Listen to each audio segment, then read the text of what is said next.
Feas, sucias y malas. Nos vamos a ir un ratito, si nos acompañan, a la columna internacional que traemos los sábados, algunos sábados, donde hacemos un repaso de la semana, algo así como una semana en el mundo. Le hemos puesto como nombre. Me quiero ir a algunos elementos, por un lado a Estados Unidos, por otro lado al conflicto ucraniano y por otro lado a la terrible situación que atraviesa Franja de Gaza, en ese orden, con algunos audios también y testimonios que trajimos para compartir con ustedes. Eh, la semana de Donald Trump, nos vamos a ir a algunos hechos de Estados Unidos para destacar, quizás entre ellos la salida de Elon Musk, el magnate empresario, es uno de los temas relevantes de la semana que salió del gobierno de Donald Trump, pero pasaron o hubo otros acontecimientos.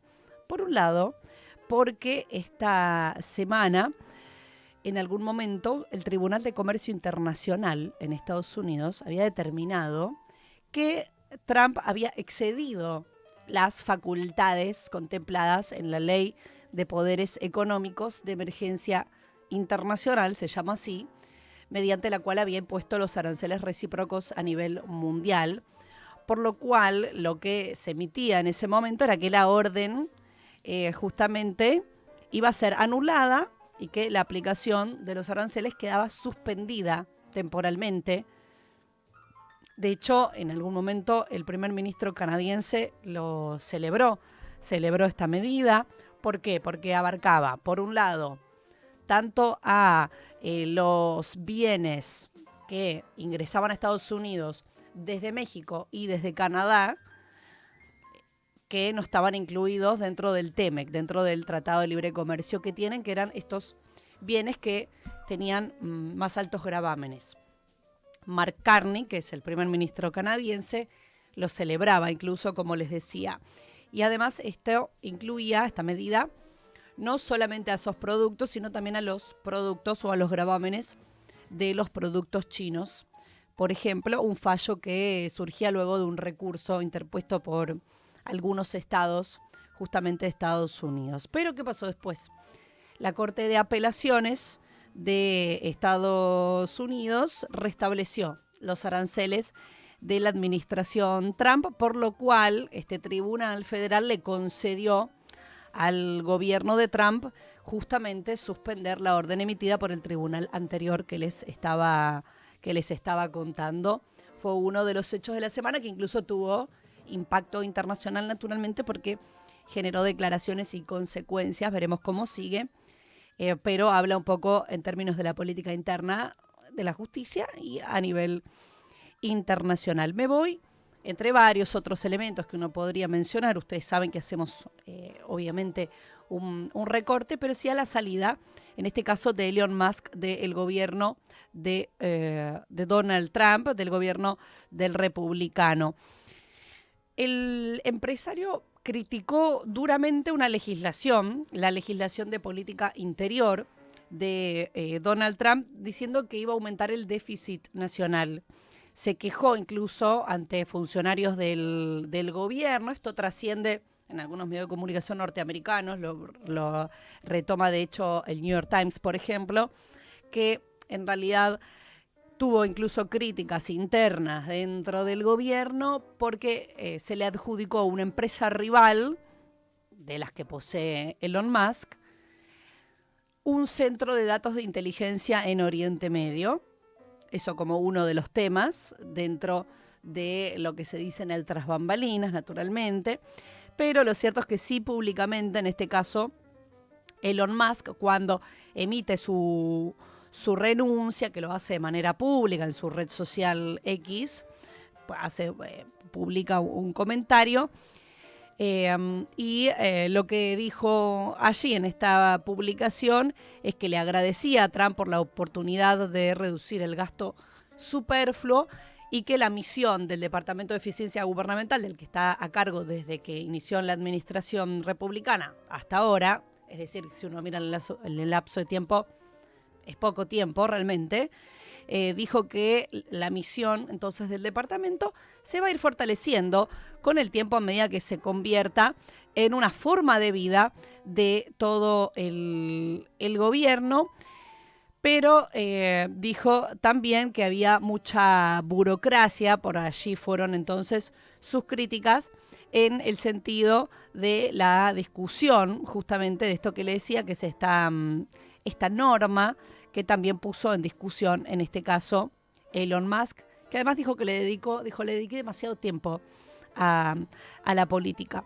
Criticó, repito, entonces esta iniciativa, incluso algunos congresistas que están impulsándola, arremetió contra estos aliados de Trump dentro del Congreso, porque hizo una publicación en X y además dio una entrevista. En la entrevista que dio con CBS News, dijo que estaba decepcionado sobre este proyecto de ley de política interior que el presidente mismo defendió y que la Cámara aprobó la semana pasada, que él no estaba de acuerdo justamente en cómo se estaba llevando adelante.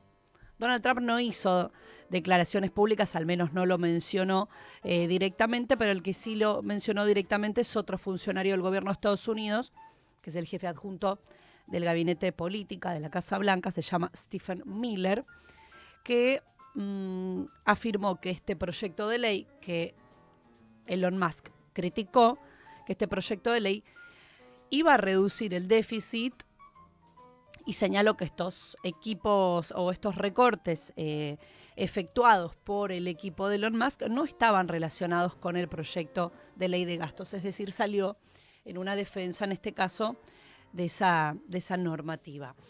Algunos elementos, en este caso de Estados Unidos y de eventualmente qué es lo que pasa ahí, y sí tienen, por un lado, la discusión, por lo menos que quede a cielo abierto respecto de esta normativa, y eventualmente qué es lo que pasa con estas empresas o no, y lo que significa la política de Donald Trump y si entra en colisión eventualmente con los intereses de este empresario o quizás de algunos otros. En este resumen que traemos, otro de los elementos muy importantes tiene que ver con las negociaciones directas de Rusia y de Ucrania. Ustedes saben que hubo una reunión, la primera reunión directa desde el año 2022 hasta la fecha, de estas dos delegaciones que se realizó el 16 de mayo en Estambul, en Turquía, donde también había una delegación de Estados Unidos justamente, y que allí hubo algunos consensos planteados. Uno era un intercambio masivo de prisioneros que se efectuó, que se fue realizando posteriormente después de ese encuentro. Otro que cada parte iba a realizar un memorando, un escrito, una propuesta de alto al fuego y que lo iban a discutir eventualmente en una segunda instancia o en otro encuentro. Y también que el ucraniano Zelensky pedía una reunión directa con Vladimir Putin, y allí la delegación rusa decía, bueno, lo tomamos entonces este pedido. Lo cierto es que la segunda ronda de conversaciones está planeada para este 2 de junio, de nuevo en Estambul, en Turquía. La delegación rusa hizo toda una comunicación de que estaba ya viajando, del viernes partió para Estambul para tener este encuentro, y que ellos llevaban su memorándum, sus líneas de acción, lo que proponían para un alto al fuego. Vamos a escuchar al funcionario ruso Lavrov, Ministerio de Relaciones Exteriores, que así lo contaba. A ver. Como saben, con el apoyo de Estados Unidos, Arabia Saudita y Turquía, logramos crear las condiciones para la reanudación de las conversaciones directas entre Rusia y Ucrania. La primera ronda, tras la reanudación, tuvo lugar el 16 de mayo en Estambul. De conformidad con los acuerdos alcanzados allí, se llevó a cabo el intercambio de prisioneros de entre 1,000 y 1,000 personas. Al mismo tiempo, se acordó en Estambul que Moscú y Kiev prepararían documentos que establecerían la postura de cada una de las partes para lograr una solución estable. La parte rusa, según lo acordado, elaboró un memorando pertinente que establece nuestra postura en todos los aspectos para una solución fiable de las causas originales de la crisis.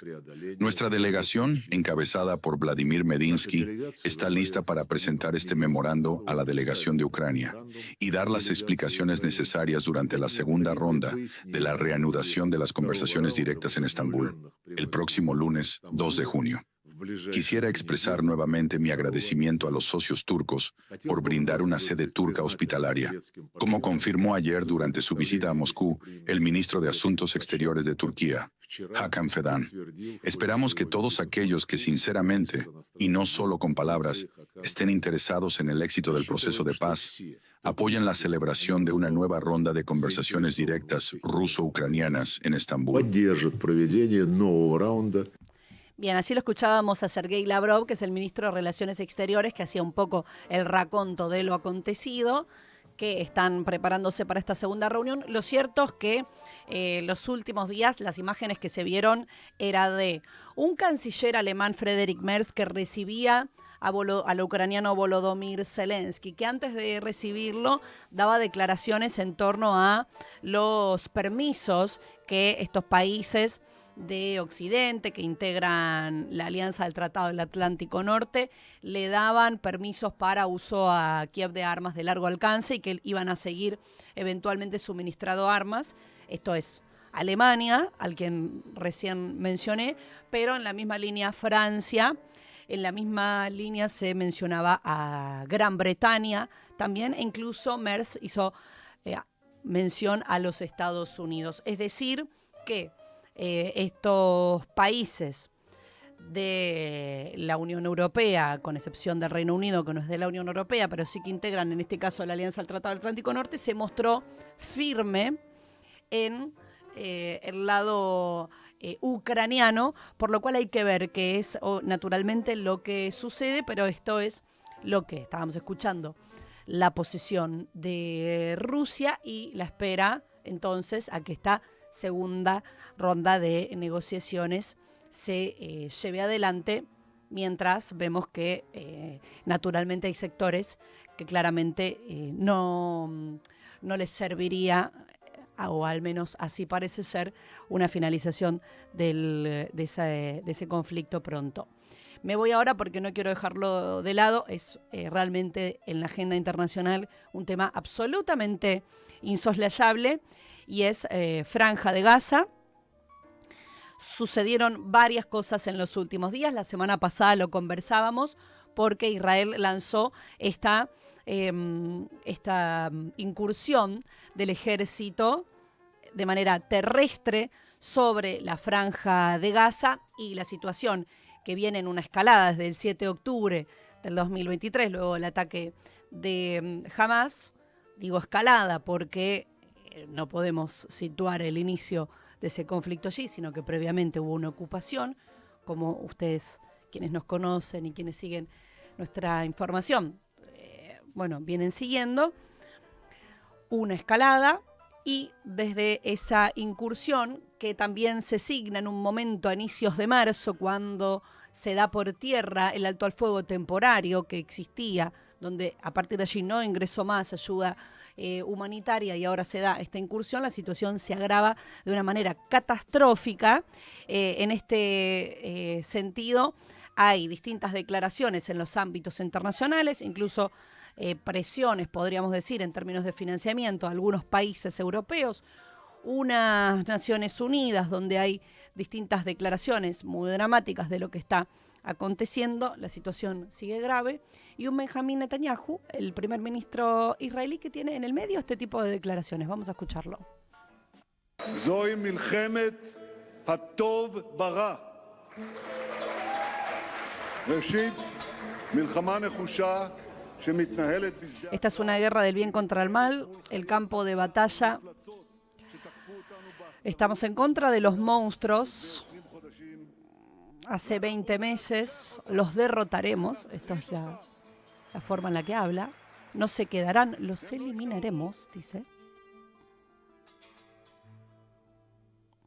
Bien, allí lo escuchábamos. Te voy a pedir, Angie, si me sacás el cartelito de los sábados, así puedo leer este y el video que viene y puedo ver la descripción completa. Para quienes están en video lo ven el subtitulado, quienes nos están escuchando lo voy compartiendo en la retórica que se utiliza, que esto a todas las claras, naturalmente, y esa es la, incluso diría, discusión en términos internacionales, pero lo cierto es que vemos matanzas en pantallas, a los ojos y a la vista de todos, y por eso se habla de un genocidio sobre la población de la Franja de Gaza, que sufre de inanición, bombardeos y ataques, todo al mismo tiempo, en una situación gravísima. Hay algunas comparaciones en este sentido con los corredores que se han armado para obtener esa ayuda humanitaria, que incluso desde las Naciones Unidas han planteado que es una gota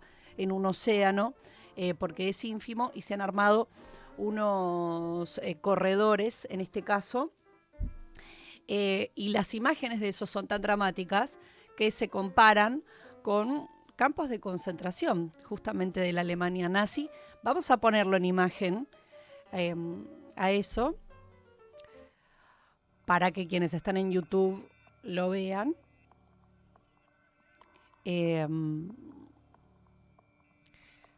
Porque se viene comparando de esta manera, lo decíamos, en relación a la dramática situación que hay en este momento en la zona de Franja de Gaza de Palestina, donde se están llevando adelante tanto estas incursiones terrestres, ataques, pero además hay una situación sanitaria y alimentaria dramática. En este contexto, lo único que voy a agregar como información, y ya nos vamos a la tanda para cerrar este programa, está que esta semana se divulgaba un supuesto plan de un eventual nuevo alto al fuego en la Franja de Gaza, un supuesto plan del enviado especial de Estados Unidos, Steve Witkoff, que supuestamente Israel ya había firmado y que el movimiento palestino Hamas estaba evaluando en el marco, como ustedes ven, de esta situación dramática, y vamos a seguir informando, pero en las últimas horas quiero decir que han continuado los ataques contra Franja de Gaza. Por ejemplo, se reporta en el último día al menos 6 personas en Franja de Gaza asesinadas por ataques israelíes. Y esto es cotidiano, lo digo de esta manera, porque me meto en los reportes últimos y esto es lo que sale como información, pero cada día hay que decir que cuando leemos esta información es de la misma manera. Nos vamos hasta aquí, nos vamos a la tanda, ya llega el final de Feas, Sucias y Malas y la columna del señor Leonardo